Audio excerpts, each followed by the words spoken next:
So I always Mm-hmm. like to hear. I want to hear your experience, in elementary and junior high, because like I said before, that's a whole nother level self discovery. You're discovering yourself, your anatomy. Right. You know, Mm-hmm. kissing the girls and liking it, or maybe boys. I Yep. don't know who's the judge. So It's it's girls for me.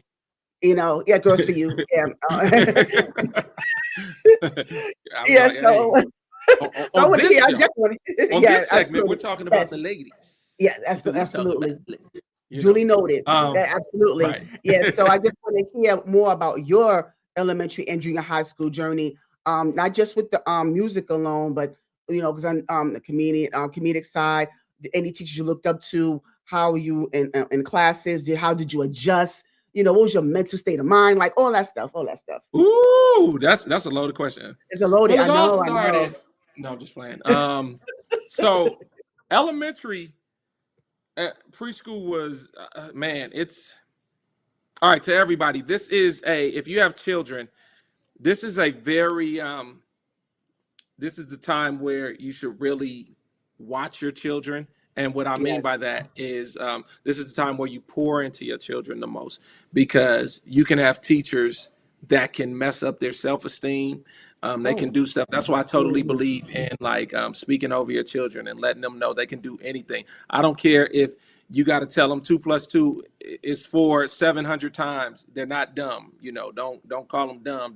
Don't say you just don't get it. Like words are very powerful. So I'm saying all that to say, all right, in elementary school, I went to a private school. Okay. It was I started going in preschool. And my preschool teacher, Miss Clark, my very first preschool teacher, she was amazing. She's like a grandmother. Even to this day, I still talk to Miss Clark. And Miss Clark, what's funny is my second godfather, that's her son. Yeah. So Miss Clark was one of the first teachers I had in elementary. It was called Alpha Elementary School or in preschool. And then it was Alpha Preschool, then it was Alpha Elementary. You following me? Cool. So they had the Yes. preschool, then they had the big school, Mhm. the elementary. Yep. So Yep. when I started going to the elementary school, that's when things changed, like in kindergarten. And I had this teacher, and she was horrible. And you have to understand, it's not like it was. These were the 80s. It's not like it was. I mean, it's not like it is today. Because now, if you have a child that's into the arts, people understand it. There's school for that. They're like, okay, we know what to do. We know how to cater to that. Me, I was an artsy guy. You know what I'm saying? I'm in school talking about Bobby Brown and hump and doing all of this stuff. And the teachers Yes. didn't get it. So Or they don't choose being they fresh? I mean, not even just the humping part. I mean, that's a different thing. But just me, my love for music and my love for the arts, I don't know what they thought, but they didn't understand it. And they kind of put me in a category. Not like a special ed or nothing like that, but I think they had this label for me. And I stayed at that same school from kindergarten all the way to fifth grade. And the best experience was my first grade experience because I had this other teacher and she was really sweet. Her name was Miss Henderson. But in kindergarten, I had this one teacher. She was mean. First grade, I had another teacher. Second grade, they gave me Miss Bilbrew, the kindergarten teacher again. And I'm like, oh Same my one. goodness. Oh, And wow. and she was, and I felt like it was an attack on my life. You know what I mean? Like Mm, to even to back then, mess you up my felt that way? self-esteem. Oh, what? Mm. Yes, for sure. I know it Wow. was to mess with my self-esteem because it was like I'm gonna get a little deep, but Go ahead. it Mhm. was like an assignment from the enemy to mess up my self-esteem, and he would use certain people to do that. And I think she was one of the people that started that. And then Mm. after the second grade, it was another teacher, and she was the meanest teacher. I shouldn't even say names. I'm not gonna say her name. I said the other one, and she was like the meanest teacher in the school. Everybody knew her. Miss P. We'll just say Miss P. Um, uh, was like the meanest teacher, and they were like, "Oh, when you get to third grade, you're gonna have Miss P. Miss P is mean, and she was like the. So I got to third grade. Miss Mm. P was there, and I don't, and teachers talk because we went to a private school. It was a small school. Um, so I had Miss P in the third grade, and I'm like, all right, cool. In fourth grade, I don't have to worry about having Miss P again. I'll get another teacher, somebody who probably likes me or understand me. 4th grade, Miss P was there again, followed me. So I'm like, all right, cool. 5th grade, maybe, I'll get another teacher. 5th grade, Miss P again, I had the same teacher, 3rd, 4th, and 5th grade. And, they would say like little smart things like, I bet you if New Edition taught your homework, you'll understand it, you'll get it. But I just didn't think like everybody else. I was like an artsy type of kid. And later on, I found out from my preschool teacher, Miss Clark, she was like, yo, those teachers did not like, they would talk about you. So that's how I knew, because I'm like, yo, is it just me? She was like, they did not like you, and told my mom and everything. And I'm like, I wish I would have known sooner so I could have gotten out of that school. Because then, so 5th grade, I had Miss P, and then the school didn't even go up to 6th grade, but they decided like in the middle of the school year, we're going to go up to 6th grade. Who was going to be the teacher in 6th grade? Oh, not Miss P again. I was like, my mom was like, you out. We going. So I went to, and this was my first time. Then I started going to a public school. This was my first time going to a public school. Okay. And I had this Black teacher named Miss Bibbs, and she was amazing. And I had her, and I became student of the month. I excelled. So that's how that's what I'm talking about. Like the enemy has an assignment to like mess up your self-esteem. And that, along with, the stuff that I felt from my dad, it just made me feel unworthy. I'm like, dang. So when you have, when your children have a gift, or if they're not like everybody, if they like to entertain or they talk too much, don't whip them, don't beat them, don't, talk bad about them, find out what that gift is. Like, okay, it says you talk too much on your report card. You know what? Let's put you in some broadcasting classes. Let's see how we do this. And then you explain to your children like, yo, there's a time and place to talk. Don't beat them up over it, because it's a gift. That very thing that I would get in trouble for, now I'm getting paid to do it. Yeah. You know what I'm saying? So that's why even, with my children, if a teacher says something, I'm like, no, I'm gonna hear my children out. And I don't just take the teacher's side, because them teachers could be, can we cuss on here? Okay, the teachers could be assholes. Yeah, they are. Some of them are. Yeah. Very disrespectful. Very disrespectful. Yeah. Yes. Yeah, exactly. And ruin your child. And, you have a great child. And then next thing you know, what happened to Johnny? Why isn't Johnny as confident as Johnny was? Because Miss So-and-so is telling them to shut up. You talk too much, or whatever they're putting inside of the children. Right. And, Jeff, it's like sometimes, when we have to conform to such a structured environment, doing, in school, and these teachers, it's like the ratio is off. And so it's like they have to focus on their attention on certain students, and then they kind of overlook others. And so it's just those factors come into play, so it's like, and you speaking on this now, it reminds me of, when I became a parent, and I was thinking the same thing. Like, I'm not going to just take, because that's how it was growing up. It was like the teacher was always, whatever the teacher said, you must have did it. They can't, it's impossible for them to make this up. It's impossible. So you have to have done something in order for them to do this. So no, I was one of those parents that would just, automatically assume that my son was wrong, even though he had some behavioral challenges now, Right, of course. We know our children. We know, but he was gifted at the same time. Yeah. Right. Yeah. Exactly. And that's the thing. And like I said, I think that seed was sown from kindergarten on, and they were just like, oh, it's like, he's never going to be anything. You know what I mean? So each time I stayed, each level I got to, it got worse and worse. Now, me being a parent, hindsight is 2020. We're learning or whatever, because the school was a good school. It was a private school. My mom paid, I don't even like what, $300 back then in the 80s, $400 a month. Yeah, that's a lot for a school. That's you know what I'm saying? Yeah. So you would think you're going to get a good education.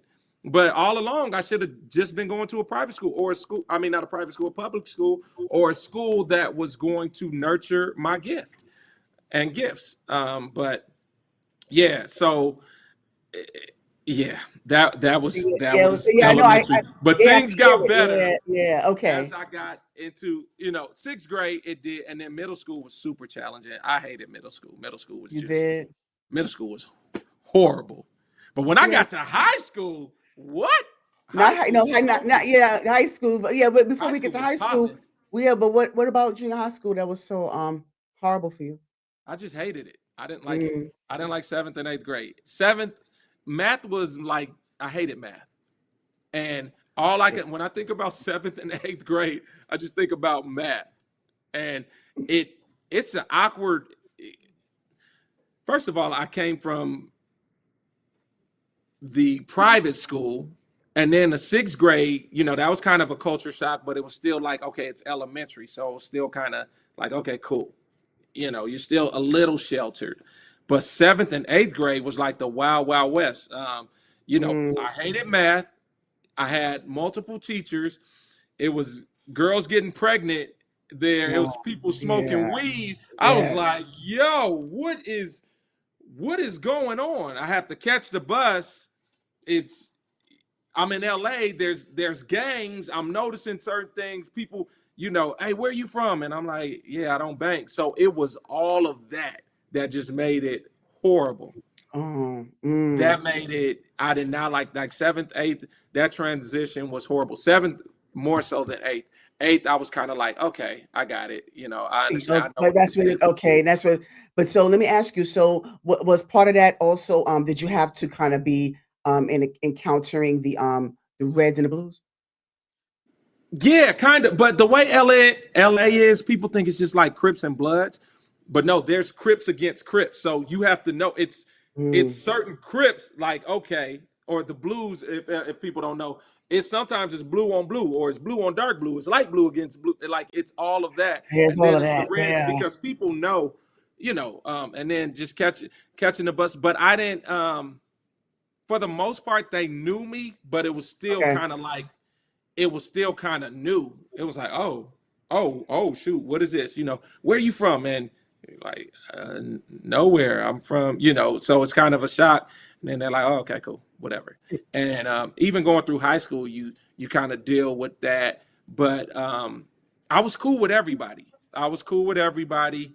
I had a couple of incidents and stuff, but for the most part, everything was cool. And like I said, once I got in ninth grade and then 10th was really like, okay, this is Okay. high school is amazing. I love this. Okay. And we were gonna definitely get to. I'm looking forward to our high school journey. So we're definitely gonna get Yeah. to that.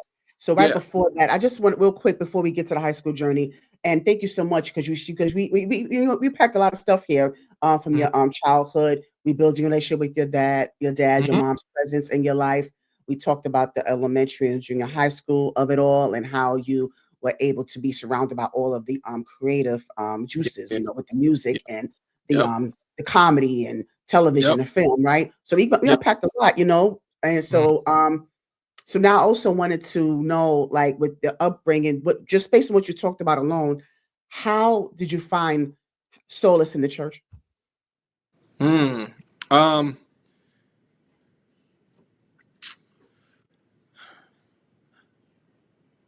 that that's a lot in that question. All right. So first of all, okay, I grew up in the church. My godfather who passed away, he was a pastor.